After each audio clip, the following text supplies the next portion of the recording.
우리나라가 가성비 있는 무기들, 또 성능은 엄청나게 좋고요. 이런 것들이 좀 어필이 되면서 강한 드라이브가 걸렸다고 볼 수가 있는데, 물론 미국 쪽의 관세 협상에서 마스가라고 하는 프로젝트를 추진하고 있지만 우리 한미 관세 협상이 종료된 게 아니에요. 금방 안 끝날 것 같습니다. 조선주는 조금 쉬어갈 흐름이고요. 굳이 제가 숫자를 드린다고 하면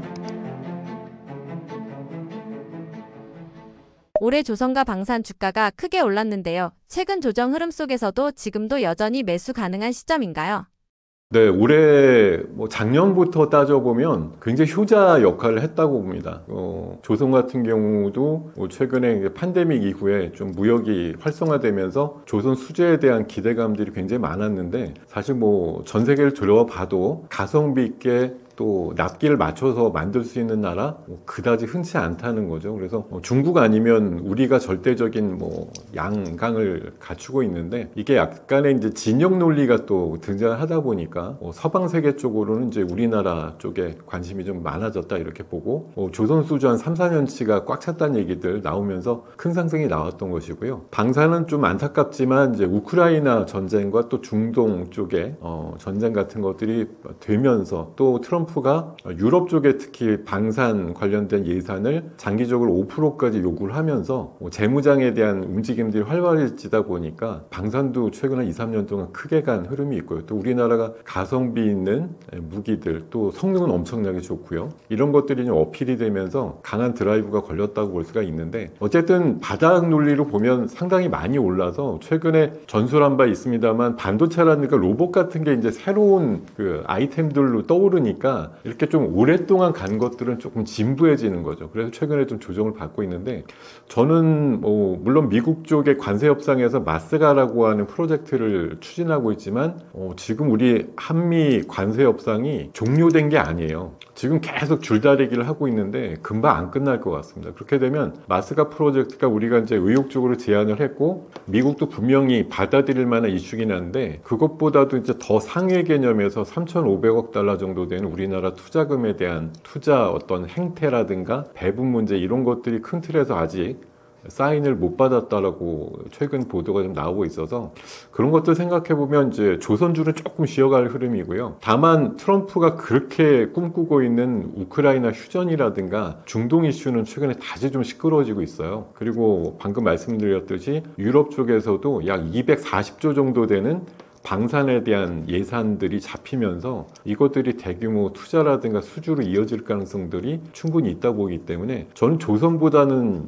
방산 쪽을 한 3대 7로 좀 비중을 주시되, 전체 볼륨은 최근에 많이 갔던 흐름을 감안했을 때 새로 신규로 올라오는 섹터들보다 많으실 필요는 없다고 봅니다. 각각의 비중은 한 자릿수 정도면 충분하다고 보기 때문에 전체 볼륨에서 10%가 넘지 않는 수준에서 각각의 섹터를 구성하시면 좋겠고, 굳이 제가 제안을 숫자를 드린다고 하면 조선주는 한 7%, 방산주는 10%, 이 정도로 비중을 좀 두시면 좋겠다는 말씀을 드려보겠습니다. 삼성전자가 HBM 시장에서 반격에 나섰다는 분석이 많은데요. 실제로 주가 상승으로 이어질 수 있나요?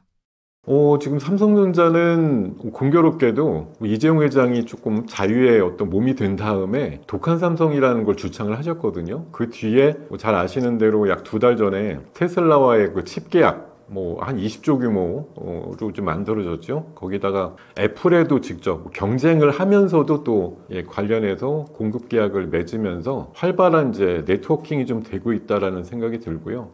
HBM 쪽은 상대적으로 이제 열의에 있는 건 맞습니다만, 그걸 좀 퀀텀 점프를 하기 위해서 HBM3에서 좀 버전을 갑자기 올려서 포 쪽으로 대등한 경쟁을 하기 위한 지금 경쟁이 한창 만들어지고 있거든요. 그래서 삼성전자는 지금 제가 보기에는 이번 3분기까지도 영업이익 쪽으로는 하이닉스한테는 좀 질 거라고 생각이 들지만, 4분기나 내년도 1분기 때는 거의 대등한 수준까지 HBM의 어떤 점유율도 좀 올라오면서, 또 기존의 레거시 디램이라든가 낸드 쪽의 쇼티지는 하이닉스보다 조금 더 나은 어떤 환경적인 수혜를 받을 거라고 생각을 합니다. 그리고 하이닉스가 온리 칩에 비해서 또 삼성전자는 폴더블이라든가 이런 또 시장이 확대되는 폼팩터들에도 강점을 두고 있기 때문에, 여러 가지 감안했을 때 삼성전자 최근 뭐 7만 원이 언제 넘니 이런 게 한 달 전이었는데 이제는 8만 원을 뭐 훌쩍 넘을 가능성이 굉장히 커진 상황이기 때문에 주가로 이미 만들어지고 있고요. 추가 상승 지금 조심스럽게 그 애널들의 그 리포트 보면은 한 8만 원 중반에서 9만 원까지 리포트가 목표가를 제시하면서 나오고 있어요. 근접하는 흐름이 나올 가능성이 높고요. 2021년도 1월 달에 삼성전자가 역사적으로 96,800원 갔던 기억이 있는데 이번에 사실 지수는 이미 그 수준을 넘었잖아요. 삼성전자가 아직 덜 갔다 이런 느낌이 있기 때문에 저는 적어도 이번 장에서 8만 원대 중반까지의 흐름은 가능하지 않을까 이렇게 예상해보고 있습니다. HBM 시장에서 SK하이닉스와 삼성전자가 치열하게 경쟁 중인데요. 향후 더 유망한 종목은 어디인가요? 야, 이거 질문 가끔 제가 봤는데 이럴 때마다 이제 말씀드려요. 이게 자꾸 글로벌 IB의 어떤 관점에서 삼성전자가 좋으니까 하이닉스는 안 돼. 뭐 하이닉스는 겨울론 이런 거 가끔 얘기하거든요. 근데 이번에 하이닉스 같은 경우도 지난 7월 달에 목표가 하향 보고서 쓴 최근 들어서 제일 많이 사요. 33만 원대, 뭐 4만 원대 되는데도 창고로 보면 제일 많이 들어오거든요. 그러니까 지금 삼성전자가 뭐 여러 가지 이슈를 끌어올리면서 최근에 뭐 좋은 흐름을 갖고 있지만 하이닉스도 만만치 않습니다. 24만 원대까지 내려갔다가 지금 30만 원대 중반까지 올라왔거든요. 그래서 저는 우리나라 입장에서는 이게 파이를 키우면서 두 양사가 시장에서 굉장히 선전하면서 주가의 흐름과 밸류를 맞춰가는 흐름이라고 보기 때문에 뭐 1, 2분기에 단연 하이닉스의 영업이익도 많았고 아마 제가 추산하기에는 최근에 디램 가격이라든가 뭐 HBM 고정 가격의 어떤 뭐 매출단 이런 것들 감안해 보면 3분기에 하이닉스 영업이익은 10조가 넘을 가능성도 높거든요. 근데 이번에 삼성전자도 2분기 때 4조 6천억 나왔던 거에 거의 더블 가능성도 있기 때문에 양사가 공이 한 9조에서 10조 정도 맞출 수 있다라고 3분기 실적에 대해서 조심스럽게 예측을 하고 있습니다. 그렇게 되면 사실 상대적으로 싸 보이는 건 하이닉스예요. 그래서 뭐 최근 흐름에도 보면 삼성전자가 엄청나게 큰 이제 돌처럼 한번 굴르면 크게 반향을 일으키는 게 맞지만 수익률 차원으로 보면 아직은 하이닉스가 조금 더 유리하다. 단기적으로 이렇게 말씀을 드리겠습니다. 이재용 회장 복귀 이후 삼성 내부 전략이 바뀌었다는 평가도 있는데요. 투자자 입장에서 체감되는 변화가 있으셨나요? 네, 지금 몇 가지 삼성을 이미지화했을 때 눈에 띄는 것들이 몇 가지 있었다고 생각을 합니다. 최근에 가장 눈에 띄는 거, 뭐 여러 가지 불리한 여건에도 비롯하고 어쨌든 이재용 회장이 발로 뛰고 있다. 수시로 미국 가서 정말 뭐 저녁을 휘젓고 다닌다 이런 이제 출장의 사례들을 많이 본다라는 게 진짜 전력을 다해서 노력하고 있다라는 걸 하나 느끼고요. 최근에 그 한미 관세 협상 이후에 또 한미 정상회담 그 자리에서 경제 관련된 그런 이벤트가 있었는데 거기에서 아주 유명한 장면 보셨을 거예요. 이재용 회장과 젠슨왕 대표 간의 포옹 장면. 그거 쉽지 않다고 생각하거든요. 왜냐하면 그게 결정적인 게요. 엔비디아가 삼성에 대해서 퀄 테스트를 지금 거의 한 2년 동안 하면서도 끝내 마지막 퀄 테스트 통과를 지금 승인을 안 해주면서 관련된 뭐 흐름들이 좀 제한이 됐다 이런 느낌이 있는데 저는 그 포옹 하나로 큰 부분이 해결됐다고 생각을 하거든요. 그래서 아마 연말 전에 뭐 HBM3 12단에 대한 퀄 테스트 최종이라든가 이런 것들 나올 것 같고 또 HBM4에 대한 지금 최종 퀄 테스트도 앞두고 있는데 그런 부분도 예년에 비해서는 좀 빨라지지 않을까 그런 생각을 갖고 있습니다. 그리고 최근에 폴더블 쪽이라든가 새로운 폼팩터의 변화도 아주 눈에 띄는데요. 접어도 그냥 일반 폰과 같은 정도의 아주 얇은 초소형 슬림폰 같은 거 만들 수 있는 기술들 내놓으니까 이번에 전작과는 다르게 엄청나게 사전 판매라든가 기존 판매 대비해서 우수한 성과를 보이고 있는 것들. 삼성은 분명 크게 달라지고 있다라고 자신 있게 말씀드릴 수가 있겠습니다. 2025년 하반기부터 내년 상반기까지를 본다면 지금 가장 주목해야 할 산업 섹터는 어디인가요?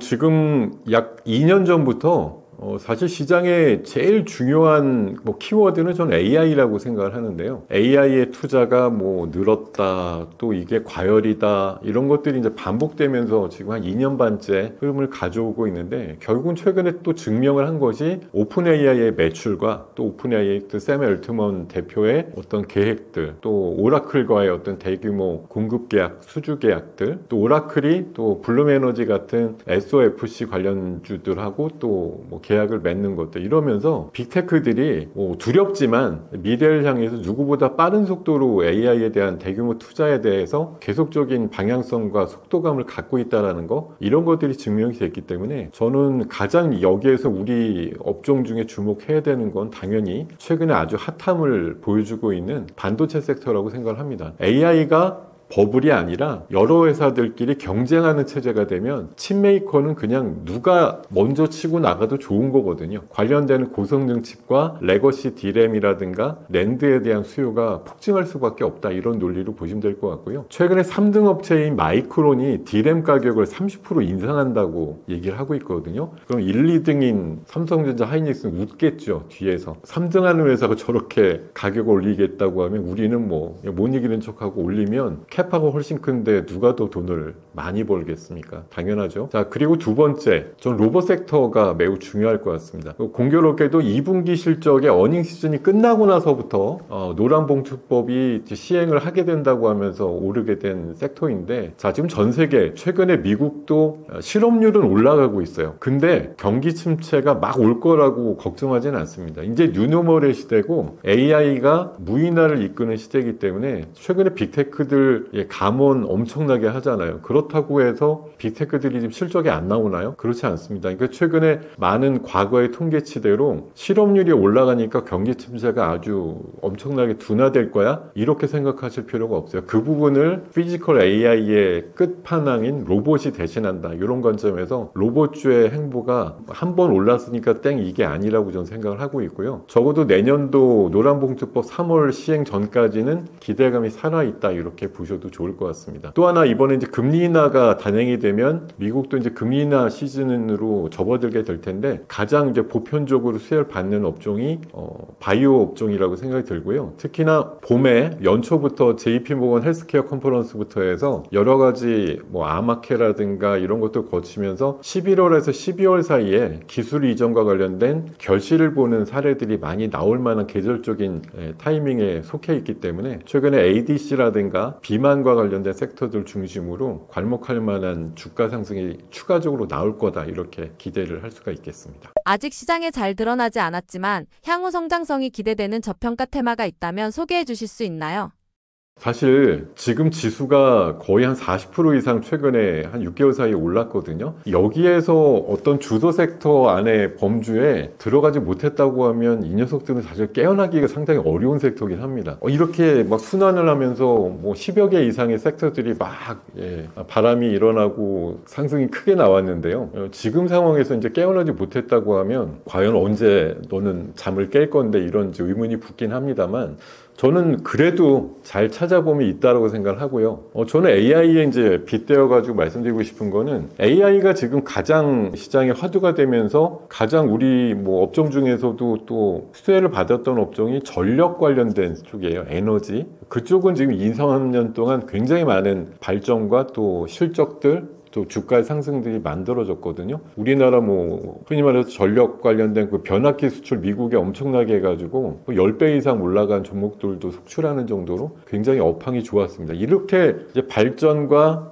또 발굴이 된 섹터가 있고요. 상대적으로 AI가 앞으로 더 상용화되고 대중화된다는 관점에서 보면 저는 두 가지 아직도 소외됐다라고 보는 관점의 섹터가 통신하고 보안이에요. 지금 5G 갖고 제한적인 AI를 하고 있지만 원활치 않습니다. 그리고 특히 인공위성 서비스라든가 이런 것들 하려면 6G의 상황으로 빨리 전개가 돼야 되는데 뭐 그건 몇 년 걸릴 이슈인데요. 그러면서 뭐 5.5G까지 해서 중간 단계의 어떤 흐름에서 통신이 굉장히 중요합니다. 미래에 그 수많은 디바이스들, 자율주행 차들도 있겠고요. 로봇들도 움직일 텐데 그것들의 네트워킹을 원활하게 하려면 고도화된 통신 네트워킹이 필요하다 이런 관점에서 아직 좀 통신주는 설익은 과일 정도밖에 안 된다 이런 관점으로 말씀드리고요. 또 하나 최근에 뭐 봄에 그 SK텔레콤 이슈도 있었고 최근에 KT 이슈도 있습니다만 AI가 고도화되니까 이게 진짜 보안이 한번 뚫리면 큰일 난다라는 인식이 있는 거예요. 그리고 이번 정부에서도 보안에 대해서 엄청나게 신경을 쓰고 심지어 저런 법도 지금 추진하려고 합니다. 개인이 보이스피싱을 당했는데 그 개인이 귀책 사유가 없으면 은행에서 그냥 물어줘야 된다 이런 식으로까지 지금 추진을 하려다 보니까 은행들이 발등에 불 떨어져 가지고 매주 보안 테스트하고 지금 엄청 부지런하게 움직이고 있거든요. 그래서 이게 한 번 뚫리면 이번에 SK텔레콤에서 약 7, 8천억의 손해가 난 거 보셨을 거예요. 그래서 한 번 뚫리지 않게 완벽하게 보안을 좀 가져야 된다 이런 관점에서 보면 예전엔 보안에 대해서 사실 사고 나지 않으면 신경 안 썼는데요. 이제는 사전 신경을 써야 되는 섹터로 등장할 가능성이 높고 글로벌 단으로도 해킹 이슈가 너무 자주 일어나기 때문에 사이버 보안과 관련된 이슈가 앞으로 크게 좀 조명받을 가능성이 높다라고 설명을 드리겠습니다. 자, 지금 제가 우리 떠먹여주는 TV에 나와서 첫 방송을 하게 됐는데요. 감사하고 또 많은 분들께서 모자라진 얘기지만 들어보시면 저는 강조를 요즘 드리는 게 그거예요. 여러분들 혼자 하시기 너무 어렵고 고차원의 방정식이 되는 시장이라고 얘기를 하거든요. 이 방정식을 풀기 위해서는 많은 사람들의 조언을 들어보시되 제가 30 몇 년 동안 엄청난 실패와 잠깐의 성공을 거치면서 얻게 된 유일한 철학이 한 가지 있습니다. 소수의견이라는 걸 저는 강조를 드리는데요. 많은 사람들이 사실 주식시장에서 돈을 벌지 못합니다. 왜? 많은 사람들이 똑같은 방향성을 띠고 가는 그 방향성이 결론적으로는 주식시장에서 통용되지 않았다는 얘기거든요. 힘 있는 소수만이 돈을 버는 시장이 안타깝게도 앞으로도 당분간 그런 기조는 틀리지 않을 거라고 봅니다. 그래서 여러분들 입문의 단계든 아니면 굉장히 구력을 엄청나게 쌓인 분들도 결국은 느끼시는 거지만 남들이 하자는 대로 똑같이 해서는 절대 성공하지 못한다. 이게 증권시장의 전 철칙이라고 생각을 하고요. 남들이 거의 8, 90%가 오른쪽을 바라보면서 된다 이렇게 외치는 순간 한 발 엑시트하는 문에다 걸쳐놓고 나갈 준비 하셔야 되는 거고 시장이 환호로 가득 찰 때 나는 몰래 나와서 내 현금 챙겨서 일단 좀 팔짱 끼고 한번 좀 보자 이런 식의 관점을 갖고 가시는 게 좋고 사실 시쳇말로 곡소리 날 때 주 시작하면 어렵지 않게 수익 올린다고 얘기를 하거든요. 그리고 제가 한 30몇 년 하면서 느낀 건데 주식 투자를 한다고 해서 여러분들의 가용자금을 100% 주식으로 갖고 있는 게 주식 투자가 아니에요. 사이클에 맞춰가지고 가장 우리나라 경기나 나라의 어떤 살림이나 이런 것도 어렵고 힘들 때 못 이기는 척하고 들어가셨다가 이제 좀 살림이 핀다 이럴 때 나오시면 어렵지 않게 좋은 수익률을 올릴 수 있는 게 주식 투자입니다. 그러니까 과대한 욕심만 좀 멈추시고 아까 말씀드린 것처럼 손절에 대한 확실한 실행 뜻만 갖고 계시면 아무 의미가 없어요. 실행을 하셔야지 의미가 있습니다. 이런 것들만 몇 가지 지키시면 시장에서 정말 어렵다 이렇게 생각되시는 부분을 많이 좀 유연하게 대응하실 수 있는 방법들을 찾으실 수 있을 거라고 생각이 들고요. 저는 지금 주식 투자 대학교 2학년이었던 1988년부터 시작해서 횟수로 보면 30한 7, 8년 정도 되고요. 증권회사를 두 군데 약 한 22, 3년 정도 다녔습니다. 그리고 한 7년째 한국경제TV에서 전문가라는 타이틀로 생활을 하고 있는데요. 저 역시도 한 달 되신 분이나 40년 가까운 구력에 가까운 저도 사실 주식시장 모릅니다. 그의 가장 기본적인 개념은 나는 이 시장을 잘 모르겠네 라고 하는 기본 개념을 갖고 계셔야 돼요. 그래야지 시장이 위험할 때 이거 모르니까 빨리 도망가야겠다. 여러분 주식 투자하면서 개인들이 갖고 있는 가장 큰 이점은 쉽게 도망갈 수 있다는 거, 의사결정이 빠르다라는 거, 금방 나갔다 또 내 마음대로 다시 들어올 수 있기 때문에 아니다 싶을 때 뭉개고 계시는 것보다 위험한 거 없다라는 거 꼭 생각을 하셨으면 좋겠고요. 저는 사실 대단한 사람이 아닙니다. 500만 원 가지고 20억 만들었다 이런 사람 절대 아니고요.